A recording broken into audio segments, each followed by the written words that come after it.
Right, good afternoon, everybody. Welcome to another session of SAGE. Delighted that we've got so many of you joining. Just to let you know that as well as many SAGE members, as always, we've got attending this afternoon. We have a number of other people attending who've been invited by Technion. So I'm just going to tell them a little bit about us. My name is Stuart Bloom. I'm chair of the SAGE committee. SAGE is a social club that meets at Bushy Shaw every Tuesday, or we did meet every Tuesday up until the beginning of COVID. It's a social gathering of people that come together for presentations, play cards, discussions, all sorts of things. We have a membership of around 400, and generally we get around 200 attending every Tuesday. We obviously had to discontinue our face-to-face meetings earlier this year, and we've been running with these presentations every Tuesday since then. And we've had some great speakers, and I'm delighted to welcome Sharon today this afternoon. As I say, I'm delighted to welcome Alan Aziz. Alan is the Chief Executive Officer of Technion UK, which is the London office of the Technion Israeli Institute of Technology. Some of you have already met Alan. He came to us a couple of years ago and did a presentation to talk to us all about the wonderful work that Technion does. Alan was the former head of the Zionist Federation and has had senior positions with the JNF and the United Synagogue. Just to remind you that Technion is Israel's Nobel Prize-winning University of Science and Technology and is one of the top 10 institutions of its kind in the world. So delighted to see you here today. Delighted to have Sharon as well. So over to you, Alan, to do the introductions for Sharon, please. Thank you. Thank you, Stuart, and welcome everyone. Thank you for joining us today, and thank you to Bushy Synagogue for initiating this event. We are joined by Stanmore and Hendon United as well, and a couple of other synagogues, and also quite a lot of Technion supporters who are also watching. So first of all, thank you. We're planning to do some more events jointly with Bushy Sage Group and Stanmore's Sapphire Group in the near future, which will be great. As Stuart said, I'm the CEO for the Technion in the UK. The Technion is Israel's first university. It was set up over 100 years ago by very visionary people who understood even back then that because Israel is so small and doesn't really have any natural resources, or certainly didn't then, and was surrounded by unfriendly neighbors, that a key to the future would be to establish a university that would grow into a big high-tech hub, which is exactly what has happened. The Technion in Israel is partially responsible for the majority of Israel's high-tech industry. More than 70% of Israel's high-tech companies are companies that are set up by and are run by Technion graduates. So it's a very proud role to play to represent the Technion in the UK. So my role here today is just to introduce our excellent speaker, a friend of mine and a good friend to the Technion in the UK. Sharon Bali is currently the Deputy Ambassador. She is only going to be here for another few months, which I'm sad about, but it's been great getting to know her. For those of you who haven't met Sharon before she became the Deputy Ambassador in the UK, she was the ambassador for Ghana and Liberia. It was the first time that there'd been an Israeli embassy in nearly 40 years there, which is quite amazing. Sharon has been a career diplomat for more than 20 years and has been in countries such as Australia, Uzbekistan, Turkey, and I'm very proud to be able to introduce her. And I want to thank her very much for giving up her time and joining us today. Sharon didn't go to Technion University. She went to Tel Aviv University, but I believe she is a bit of a fan of the Technion, so I won't take up any more time. Thank you all for joining, and thank you, Sharon, and I hand over to Sharon Barley. Thank you very much. Thank you very much, Alan, for the introduction, and I really want to thank United Synagogue and especially Bushy Synagogue for hosting me this afternoon. I can only be sorry for us not being able to be together physically. Though I'm really glad that during this pandemic we did find ways to get connected and to at least to feel together. It's been a very tough year for all of us, and especially for the Jewish community in the UK. And now that both UK and Israel are starting to emerge out of the pandemic, I'm really hopeful, and I'm expecting the day in which we can welcome you again in Israel, because the same way that you are missing Israel, I can tell you that Israel is missing you.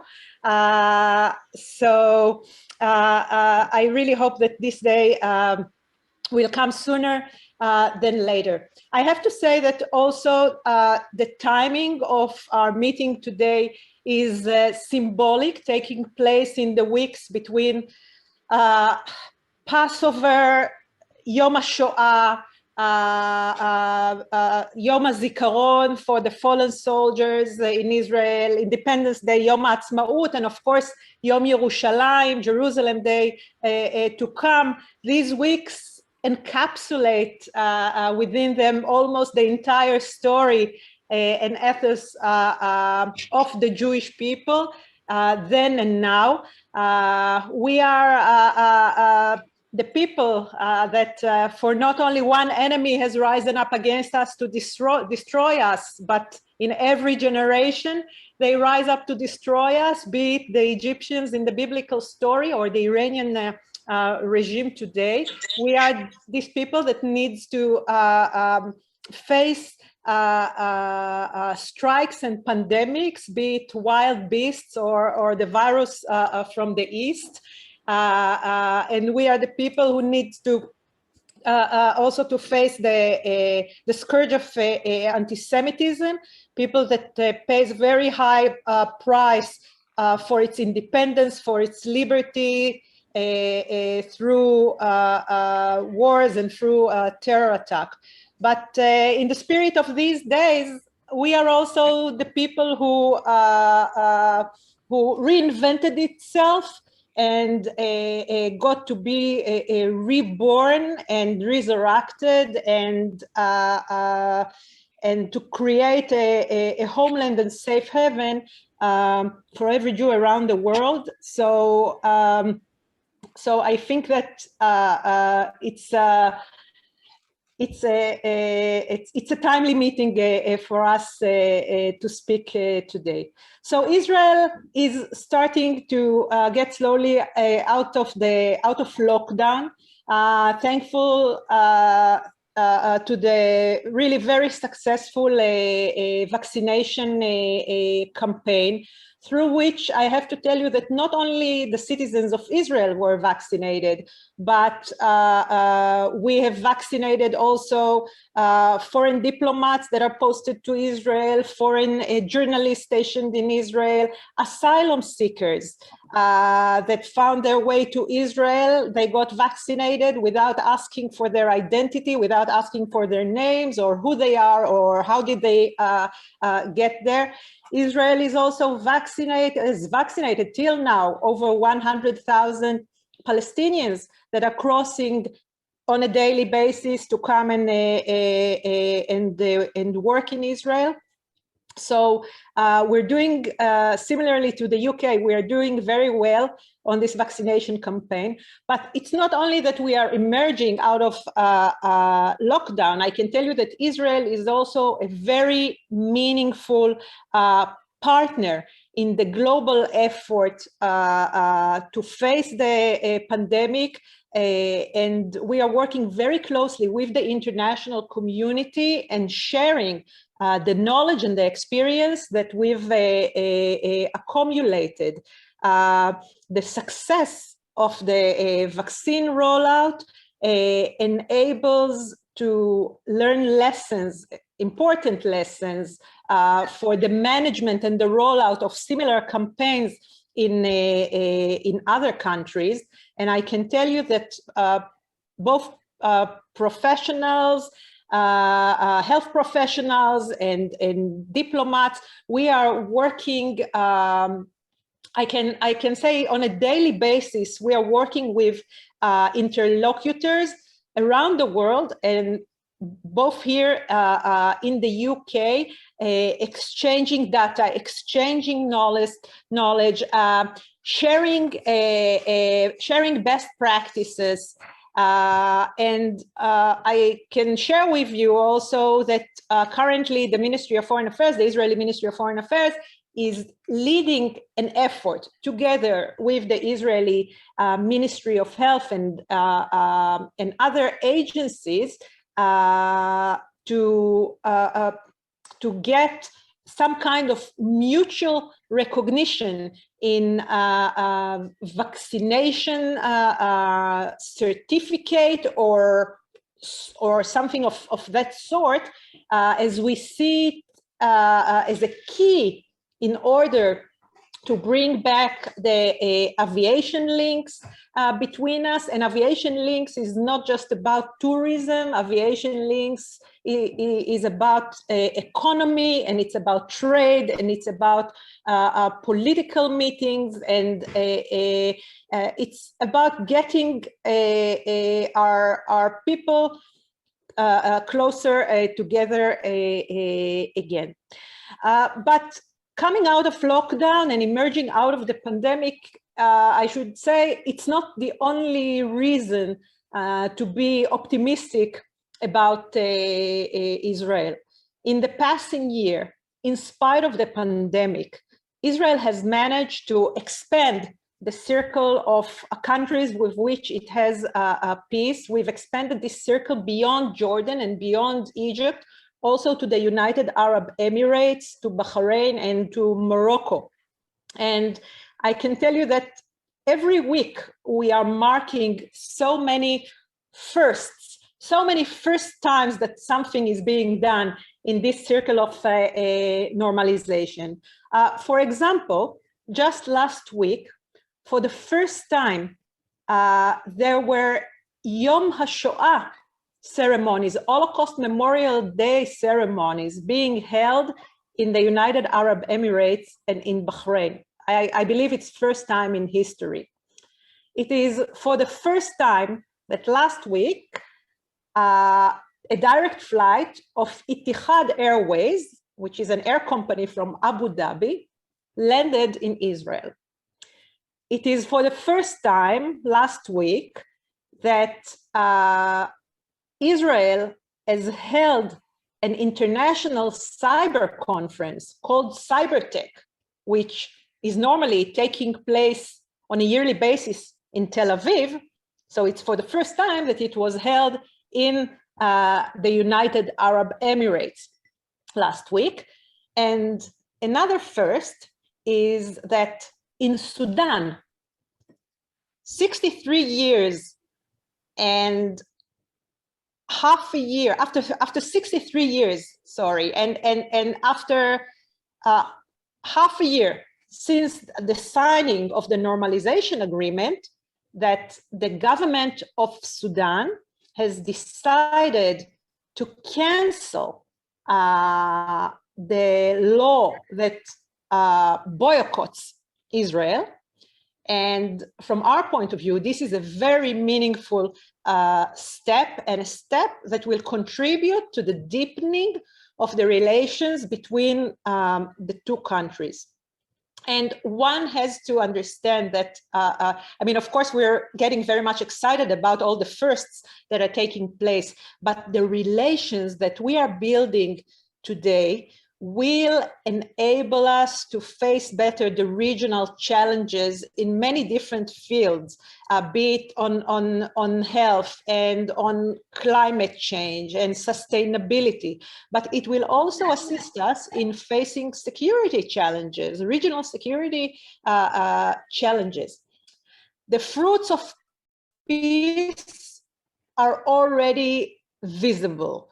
We've already opened embassies, both sides. We've opened an embassy in Abu Dhabi. We've opened an embassy in Manama, in Bahrain, and we have opened a consulate general in Dubai. And the same way, Bahrain and the United Arab Emirates has already opened their embassies in Israel. We already established a direct flights links.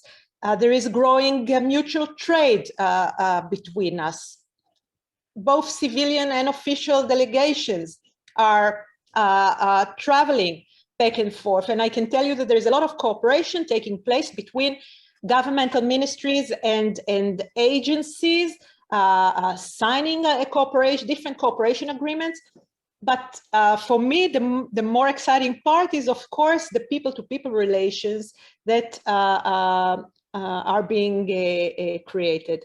And I can tell you that it is not exaggerate to treat the Abraham Accords, these agreements, to treat them as historic, because these agreements have huge potential in upgrading the relations also with the countries with which we already have peace agreement for many years, with Egypt and Jordan, through the creation of both physical and I should say intellectual infrastructure for regional, multinational collaborations in many different fields, be it on energy or trade or we've mentioned the climate earlier, health, and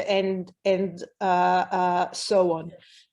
From Israel's point of view, this, what I called before, circle of peace, with the Arab world, with the Muslim world, it has a strategic value for Israel, and it is our obligation to nurture this peace circle and to expand it. And I can tell you that we are aspiring and we are working towards adding more countries into this circle. Of course, these agreements are important because they are strengthening the moderate camp in the Middle East, and they have the potential to reshape reality and create new reality in the Middle East, reality in which there is more prosperity and more security to the people in our region. And this is, of course, stands in complete contrast to the radical alliance, if you like, the one that is led by Iran and its proxies.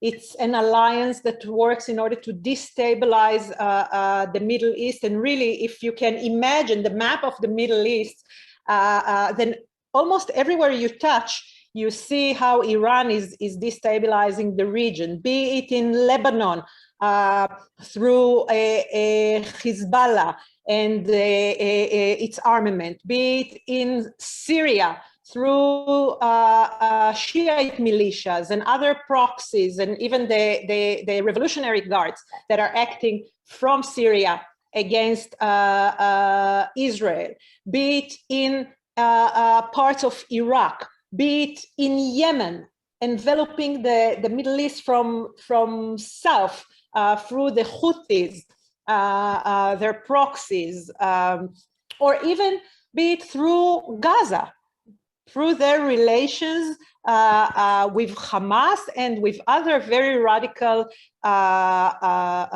groups. So this alliance, not only that it's a destabilizer in the Middle East, but they are also not giving up their nuclear ambitions.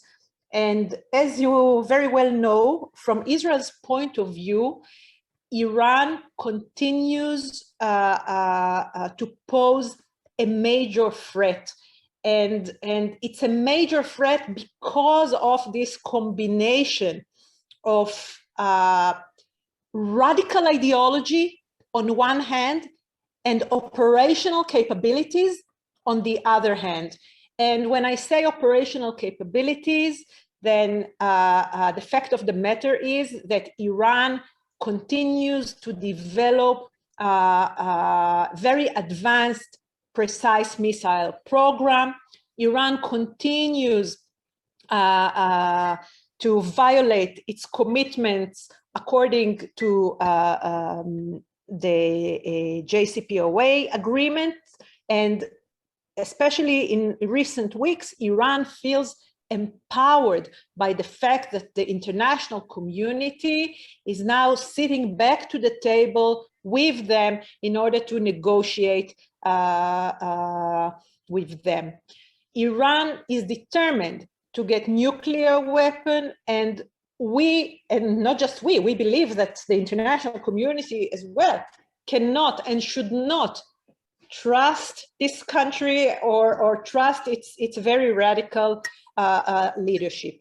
From our point of view, what we are worried about is that since Iran has signed the agreement, the JCPOA, in 2015, and since then and until today, it has managed to accumulate knowledge, capabilities, and infrastructure that cannot be rolled back in any shape or form, both on the nuclear field and on the ballistic issue. And in Israeli perspective, the attempt of the international community to bring Iran back to the point of 2015 of the JCPOA is not realistic, and it is endangering the security of our region, because you cannot be in 2015 with the capabilities of 2029 and 2021, excuse me. And therefore, Israel will not be committed to an agreement that will pave the way for Iran to get nuclear agreement, but Israel will be committed to prevent from any entity that is planning on annihilating us. We are committed to prevent them from executing this program. But the security challenge is not the only challenge that my country has to face. Alongside the security challenge, we are facing the political challenge, the domestic political challenge in Israel, following fourth elections in 2 years.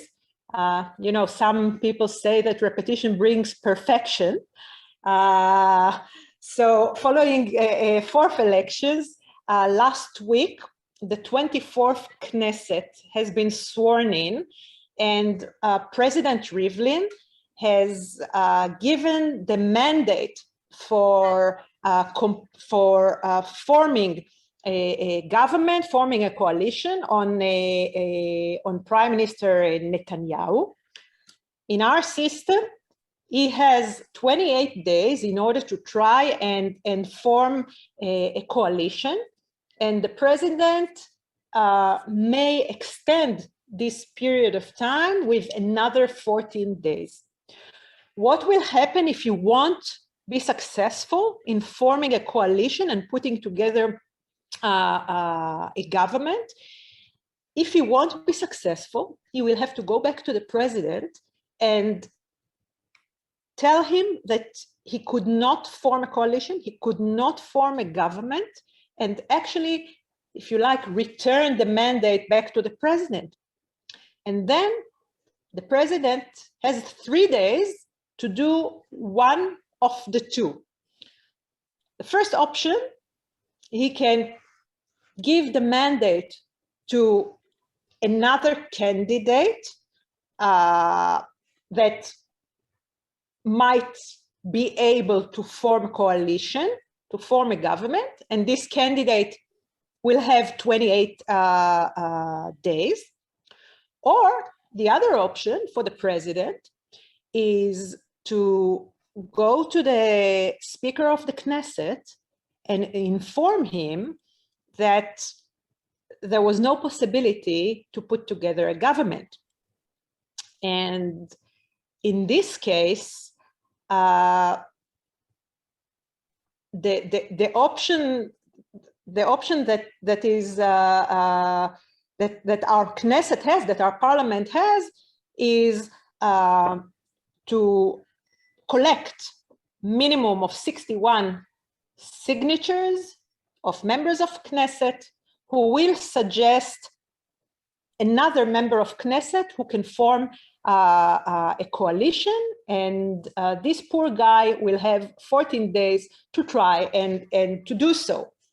And if there is no such written letter with 61 collected signatures, and if there is no government, or in case the Knesset has not given its trust, has not voted to trust any government that was presented, then it means that the Knesset has to be dissolved, and we will find ourselves going on 5th elections, which right now sounds very gloomy. I have to say that although there is such possibility of reaching a dead end and finding ourselves rolling towards 5th elections, I have to tell you that I'm still very proud of the Israeli democratic system.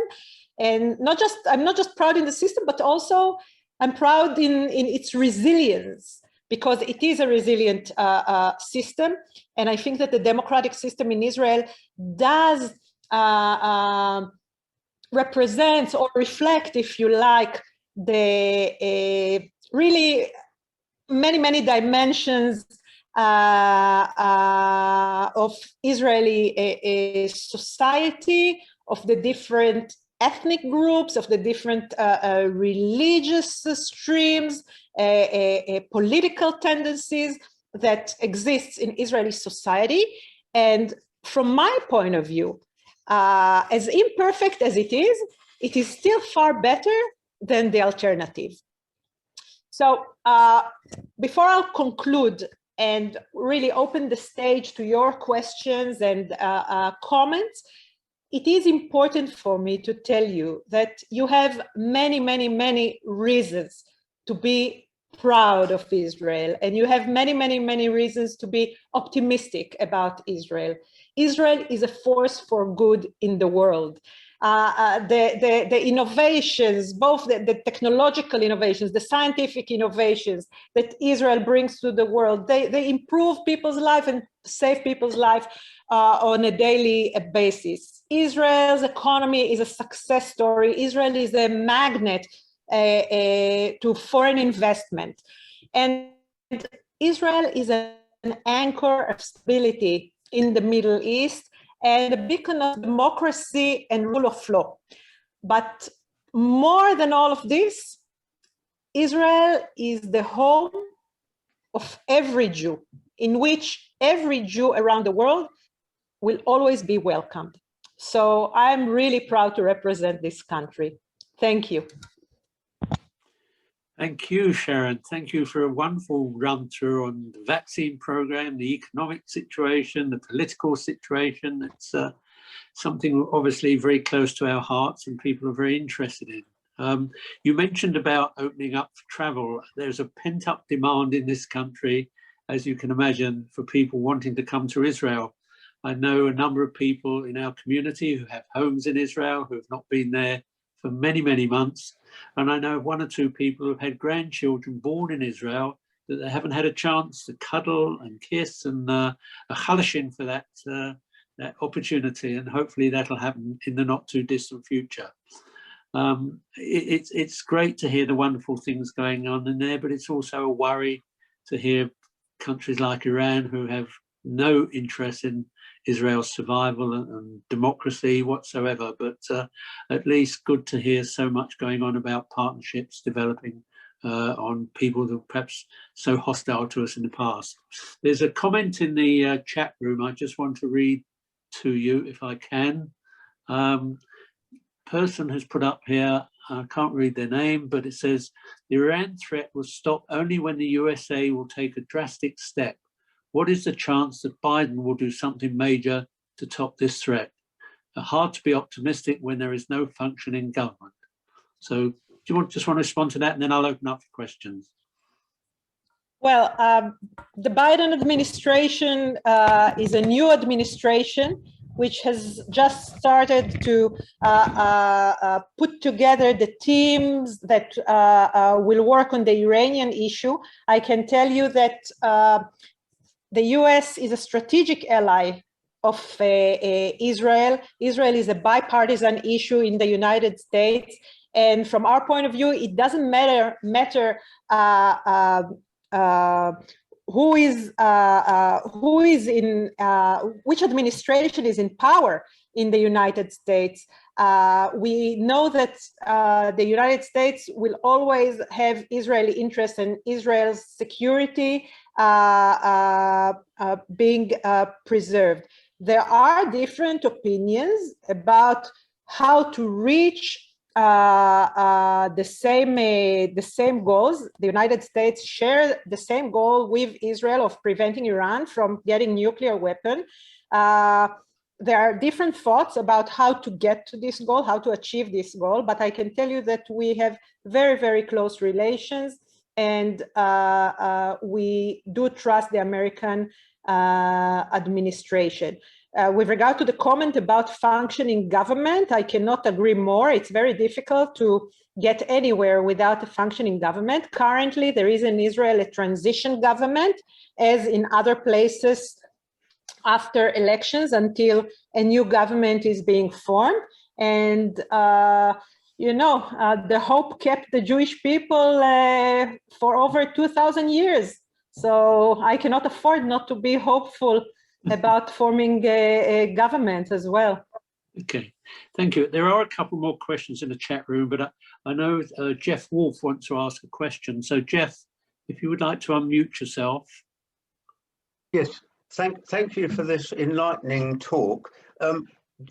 Fairly near the beginning, you said that that Israel isn't keeping records of the asylum seekers who have been vaccinated. In that case, if they don't keep a record of names or details, how do they get them back for a second vaccination, and how do they make sure they don't get more than two vaccinations? Well, thank you for this question. You should know that in Israel, whoever gets vaccinated is immediately on the spot receiving the date and time for his second jab. And it is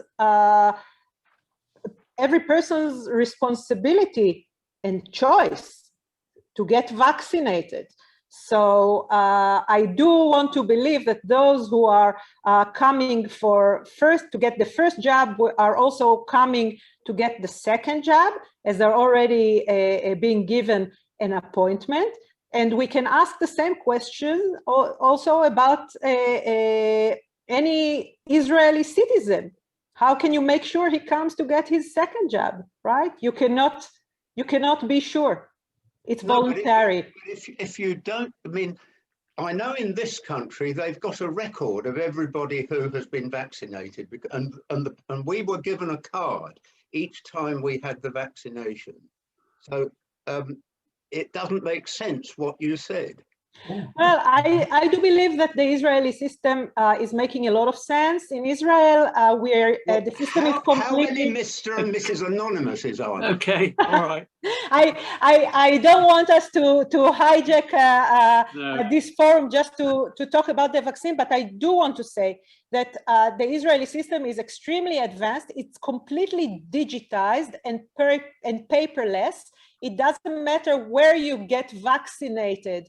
The records are digital records, and they can be seen by any GP anywhere in the country with no connection to which health fund you belong. And the same way that we treat, that every Israeli citizen gets medical treatment, so are the asylum seekers. Okay, thank you, Sharon. I've got another question in the chat box. It's from Ronnie Levine. It says, it is long overdue for Israel to have its second female prime minister.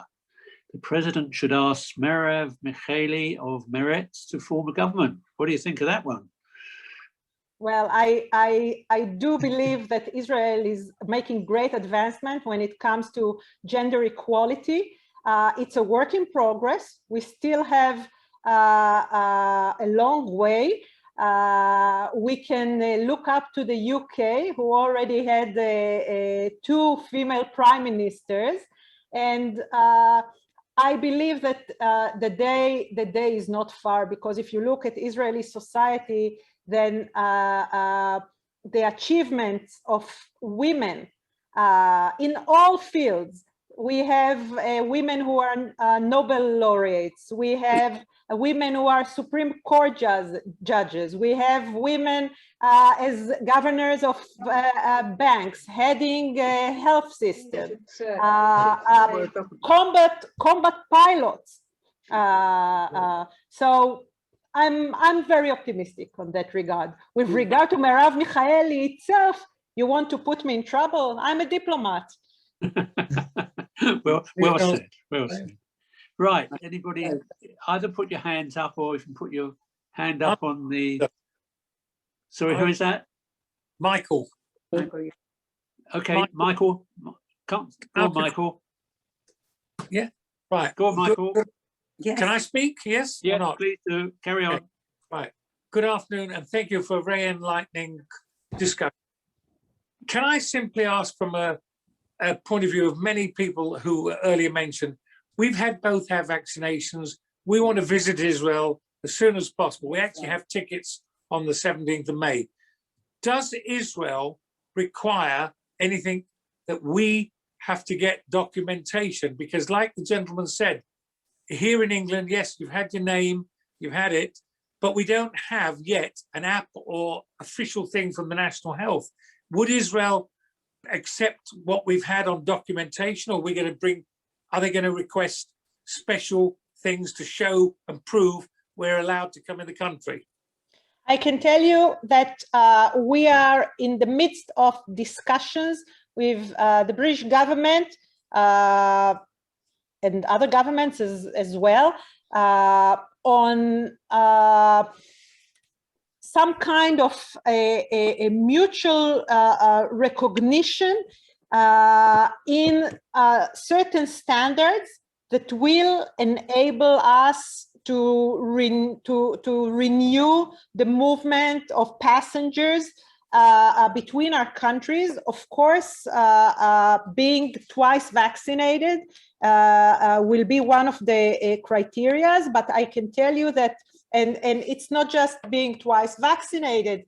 Of course, there should be, as you said, some kind of certificate or some kind of documentation. It can be a digital documentation or other that will be mutually recognized. There is a lot of work to be done there. There is a lot of work, not just in the concept, on the level of agreeing on the concept, but there is also a lot of work to be done by the technical people, by the technology people.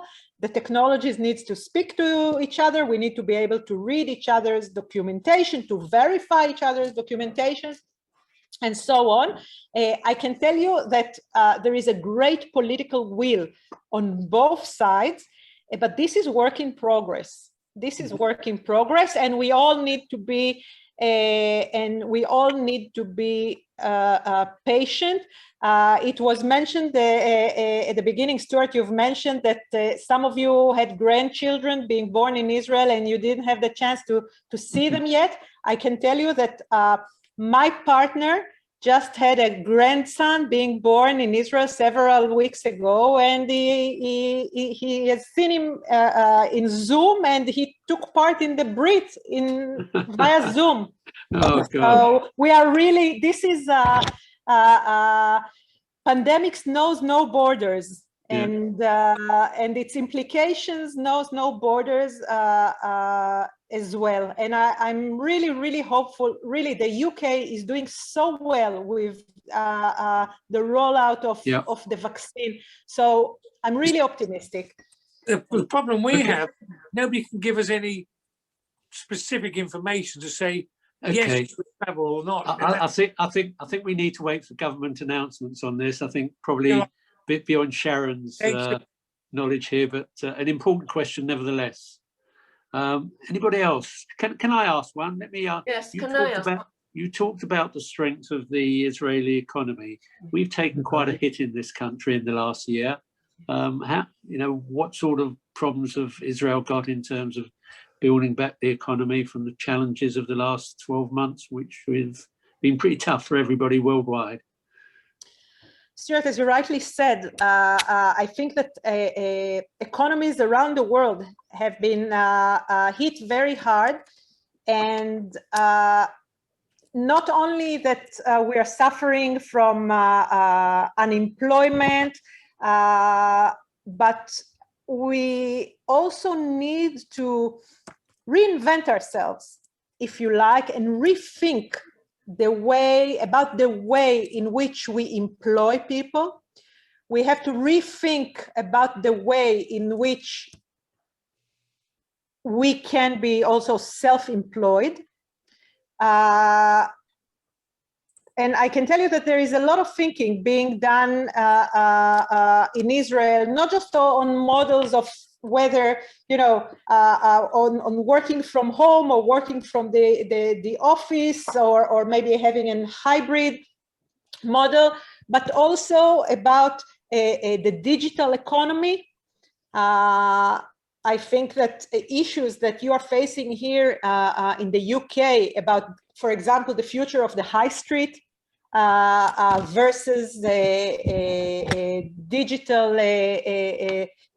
trade and shopping online and all these are issues that every Western economy is currently looking at. And again, the issue of reopening the aviation sector is a major issue in order to get the economy going again. And it's not just about trade. It's not just about trade. It's far more than that. And I do want to believe that we are resilient. But many times we talk about the resilience of the economy, but behind the resilience of the economy, there are people. There are people, there are families, there are difficulties and challenges and personal stories. And I think that the social cohesion is also extremely important in that time, in terms of creating some kind of safety net beyond the safety net that the governments supply to the citizens. There is also an important to the social safety net. And here I think that you are very lucky to be part of a community, of a very united community that has really some of the most brilliant institutions and organizations that are supporting its members. Thank you. I think we've learned a lot in the last year how to support each other, but a lot to recoup over the next 12 months or so, I'm sure. Right, some more questions. Sylvia, think.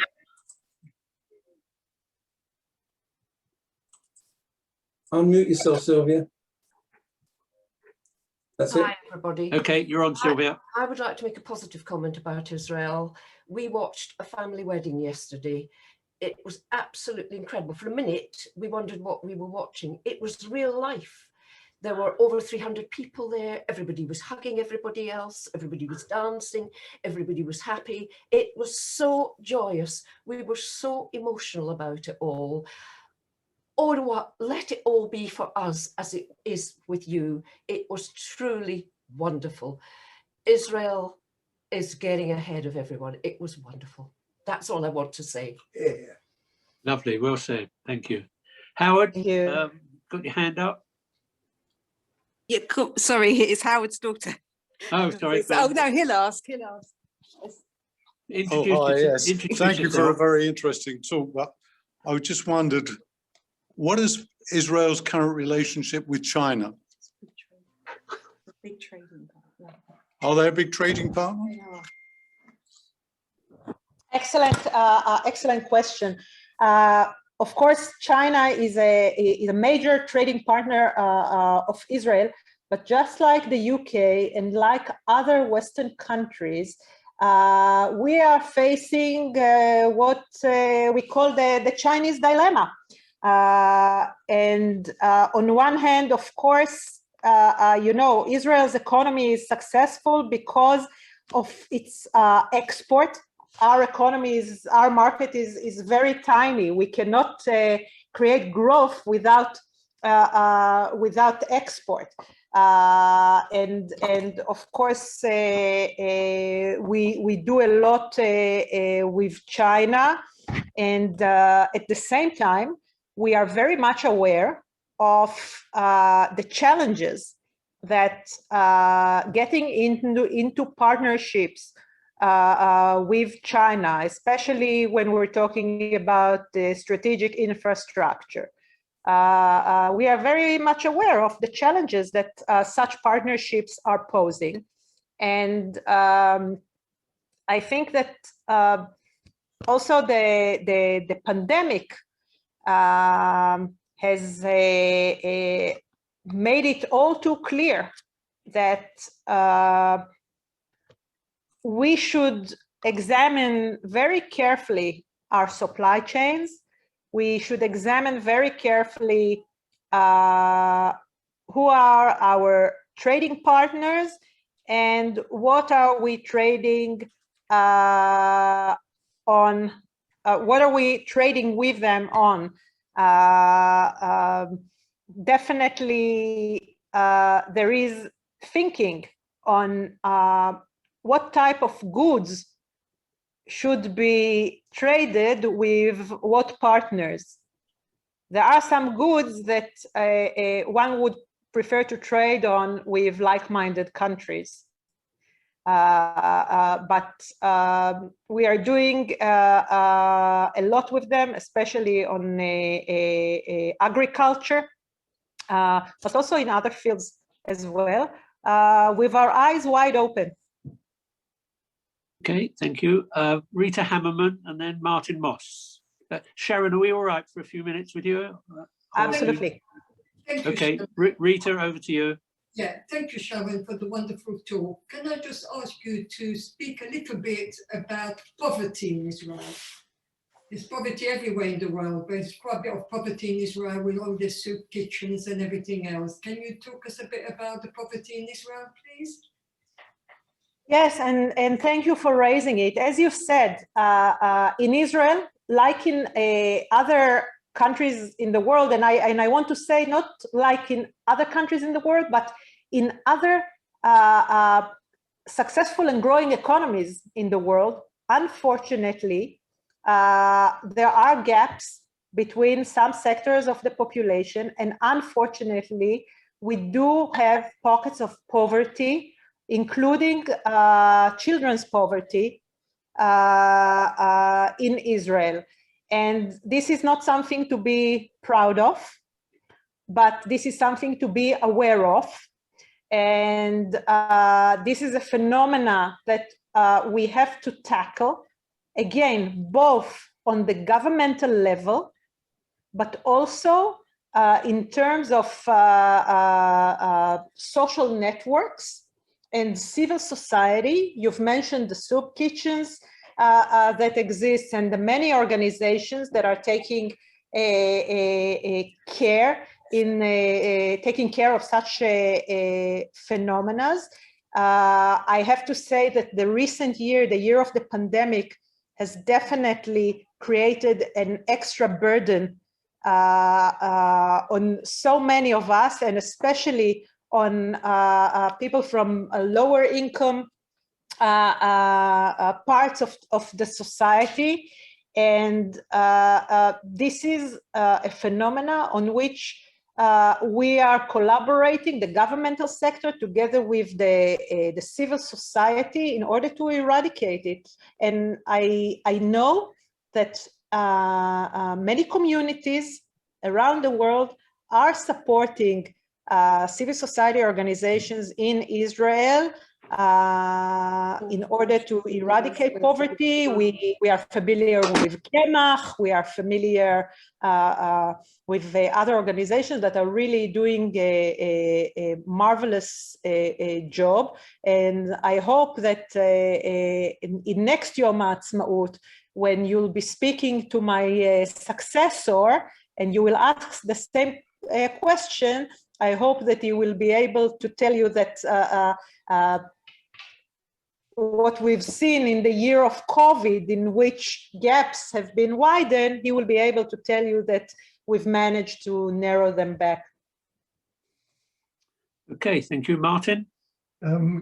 Thank you very much for a very enlightening talk.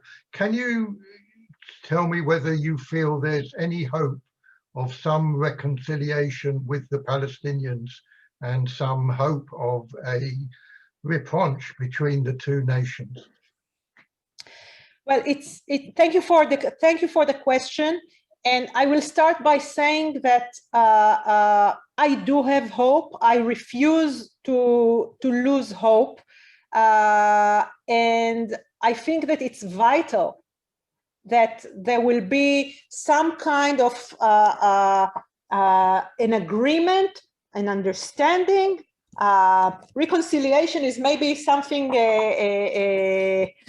a bit stronger, but I do think, and I'm hopeful that we will be able to get there. And I talked during my tour d'horizon, I talked quite a lot about the Abraham Accords and about the shifting sands of the Middle East. And I have to tell you that we do look at these changes as changes that can influence also the Israeli-Palestinian conflict, and maybe encourage the Palestinians to come back to the table. And I will explain myself. You know, try to think of it, first of all, beforehand. I'll start again. In terms of fruits of peace, you know, with Jordan and Egypt, in these two countries, there is a very strong anti-normalization movement. Although there are official peace agreements that are signed, and although there is a very close security and intelligence cooperation between our governments and our systems. But with Bahrain and the United Arab Emirates and with Morocco, we see not just peace agreements that were signed, we see normalization. And through this, we see the fruits of peace. We see trade, we see agreements, we see aviation, we see sharing knowledge and technologies, we see advanced agriculture, we see children meeting each other on Zoom and learning Arabic and Hebrew words together. We see the fruits of peace. And this is so important as an example, you know, for the Palestinians and for other countries that are not yet there, to see that they can get something out of it. This is first. Now I'll go back to what I started to say before, which is my very famous card game metaphor. Imagine, let's look at it like on a card game. Israel and the Palestinians are sitting to the table playing cards.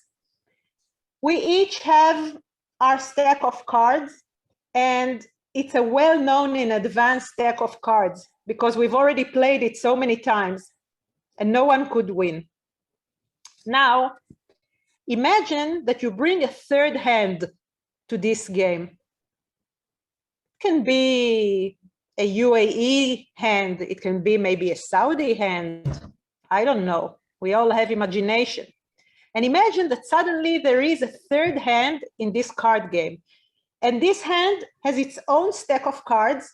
They were never played before.